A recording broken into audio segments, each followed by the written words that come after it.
Well, it's back. The Brattlecast, always fun year to year as we rack up so many other episodes. I think we're into almost the 200th episode. We'll have a big party when that occurs. I'm Jordan Rich along with Ken Gloss.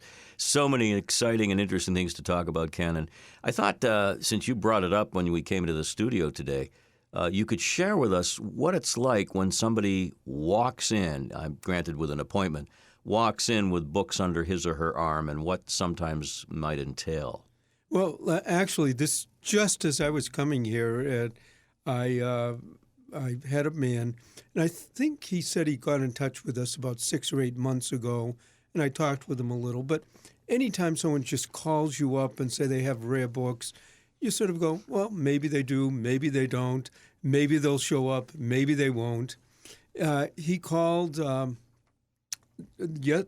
days ago and said he'd like to bring in some books, and he mentioned a couple that actually sounded good. Okay.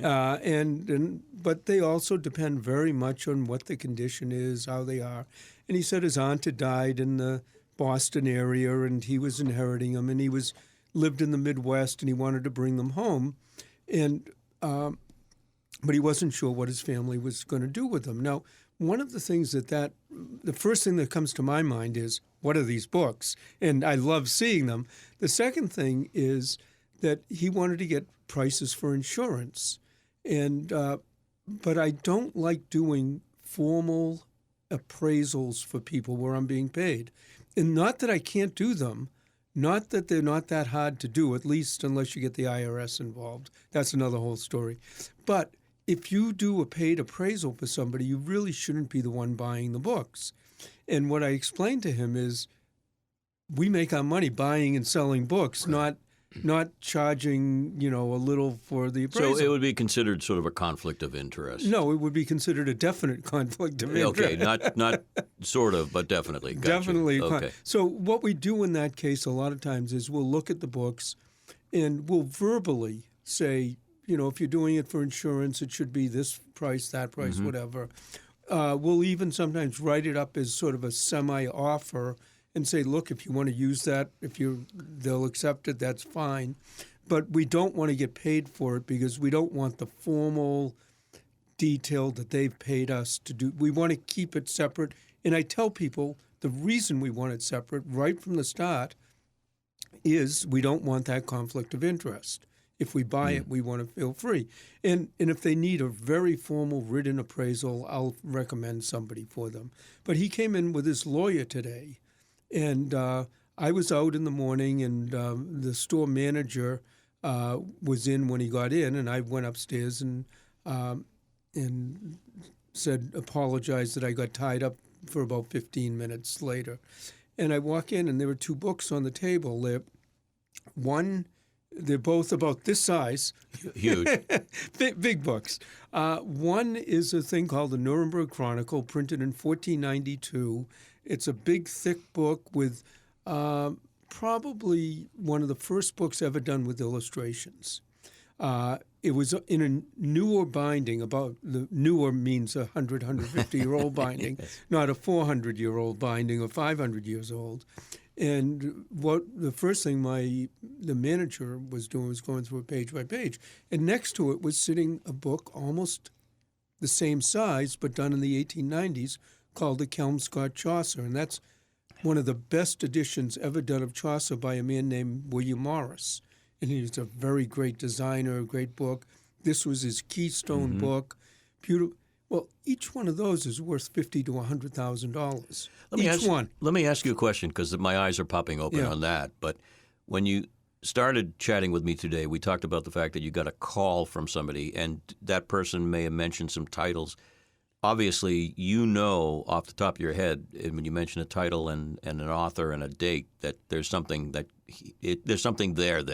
Yeah. Doesn't necessarily mean it's going to pan out, because it might be the terrible condition, but you felt good about this going in. I felt good. He didn't even mention the specific books, but he mentioned a certain press and that his aunt had been a collector. And all I need is that inkling. I actually usually stop asking questions after that because I don't want it to be so complicated for the person that they say, well, wait a minute, we have to double check. We'll call you when we're ready. I sort of say at that point that if there's that inkling, bring it in. You're welcoming at that point. Yeah, and he also said he was going to come in with the estate lawyer, which tells me immediately that if there's an estate lawyer involved and the lawyer wants to be there, that it has to be something better because the estate has to have value because otherwise you wouldn't have an estate lawyer. You would, right, and he's probably charging by the hour, so that's all good. So let's circle back because now that I've caught my breath, each book values roughly $50 to $100? $50,000 to $100,000. Actually, for insurance, we even said a little bit higher. And the reason we have a value that's a little higher for insurance is, let's say one of these books that's an $80,000 to $100,000 book, let's say it got stolen at the airport when he's going back to the Midwest. If he wanted to get another copy of that book when he wanted it immediately, you could probably get it. But the only ones that are going to be readily available, if they're available at all, are the ones that haven't sold. And the reason usually they haven't sold is they're a little bit overpriced. But if you file an insurance claim, you just want another copy of the book. Right, makes sense. So you add another 20, 25% just to be sure that the person doesn't have to wait 5 years to find a copy. So a person of that stature knows he's got something valuable because he's lived in that family and he knows. He doesn't know exactly how much? Is that? Not necessarily. Really? Because this was his aunt who collected the books. Okay. And he's one of the heirs to the estate. And he knew the books had value because they had appraised them in 1980, 83, someone like that. And the highest price was $10,000. So even then he knew, but he didn't realize. Well, that's a pretty big jump. Because these are pretty good books. Yeah, and over the 40 years or so since the first appraisal, I mean, these books have become more collectible and more rare. Right, and there are a lot of books that you could have appraised at $10,000 40 years ago, and I tell you they're worth a couple of hundred now, too. So, but he also had another group of about 17 or 18 books from the same publisher, William Morris, Kelmscott Press, and they're lesser. They're a few of them were in the hundreds of dollars, a couple in the mid-thousands, $3,000, $4,000. But as we're looking through them, two of them were signed by the publisher, William Morris, which probably adds 40 to 50% to the value. And then two of them were signed by William Morris, but they were inscribed to this artist named Edward Burne-Jones. He was a Victorian artist at the time, well-known in the pre-Raphaelite. I mean, just a well-known artist at the time. But he's the one who illustrated the books. Oh. So this was not only inscribed by the publisher, but publisher to the illustrator. That probably adds like 5 times the value. So Can we go back to the Nuremberg book, the 1492? Sure. First of all, 1492 is a big year. A lot of things happened for obvious reasons, right? But because of its age and closeness to the Gutenberg era, why is it not one of the most valuable books in the world, or is it? Well, no, it's not. Okay. I mean, Gutenberg years, 1456, the first printed book in the Western Hemisphere on movable press. It was a big deal. Probably if you had one of those now, it might be $100 million. Okay. And by the way, just this as an aside, about 15 years ago, I got a call and someone asked me on the phone, what's a Gutenberg Bible worth? And at the time I said 25, 30 million in that. Not that I've ever had one. I've had pages. Yeah. And I said, well, why are you calling? Why do you want to know? And they said, well, we just needed the information. And I do that all the time. That's no problem. About 6 or 8 months later, I'm watching Jeopardy on TV, and the question was, Ken Gloss of Antiques Row Appraiser says this book is worth $25 to $35 million. What would it be? So I was a question on Jeopardy. It doesn't get any bigger. That's better than a sandwich at the stage deli. Well, especially when you don't know. Yes, especially when you don't know what's going to happen, and you're just sort of watching, and you almost fall off the chair. Anyway. So it's possible it was Alex Trebek's henchman who called you, perhaps? Well, we are convinced, my wife and I, Joyce, that there are some of the writers of those questions who are from the Boston area. Because if you really watch the show regularly, there are many, many Massachusetts and Boston. It would make sense since we're the hub of academia and all that. And also, too, they probably have 15 or 20 writers or more in that show. Anyways, so by the time Gutenberg did the first book in 1456, you're talking almost 40 years. Printing took off in that period. There were printing presses went from Germany to England to France to all over the European area and even further. And so it was one of these, it's sort of like computers. If you went back to where computers were 30 or 40 years ago and where they are now, printing and the invention of printing went like that. So by that time, there were lots of books. That's a great history lesson. I didn't understand exactly the procedural progress of the printing press. Let's get back to the walk-in situation. So I don't know if this is hypothetical or not, but you got this situation. Do you offer a price at that meeting or an arrangement, or how does that work? Well, see, that's sort of what we did is we definitely told him that that we're very interested. We gave him quick insurance values so that he could take them back to the Midwest with him. We told him that, and we explained to him that these two books, Inscribed, are not just an inscription. These are very special. And he's got to talk with his family. So at least now he has a range of what their value is. And what we will do is he'll get back to us, or I also have his phone number. I'll follow up if I don't hear in a month or so. Mm-hmm. One of the things I loved about the lawyer, though, if you inherit something in a estate, you have to fill out an appraisal for the Internal Revenue for the estate tax. If the items are sold within a year, you don't need the appraisal. You just put down what you sold them for. And the lawyer was saying it would be so much easier if we didn't need that involved thing, the appraisal.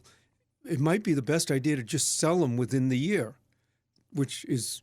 I'm smiling. Wouldn't that be nice? That would be nice. And then probably what my next step will be is, we'll stay in touch with the person. But there's one of our colleagues that I know that specializes in exactly this type of book. I think he has some customers. Last time I talked to him, he was saying, if you ever see a collection like this. So what I'm probably going to do is make a call to London, which is where this colleague is, and just give him the preliminaries and tell them this is, what I've seen. This is what the person's thinking of. This is what I think might or might not be happening. If it is something, would you be interested? Let's get together on this. And many times when you're dealing with really specialized rare books, you do partner with another person, dealer, specialist. First of all, it takes a little of the risk off, but even more so, I hate to put it this way, it's a person we really like, we trust, we enjoy.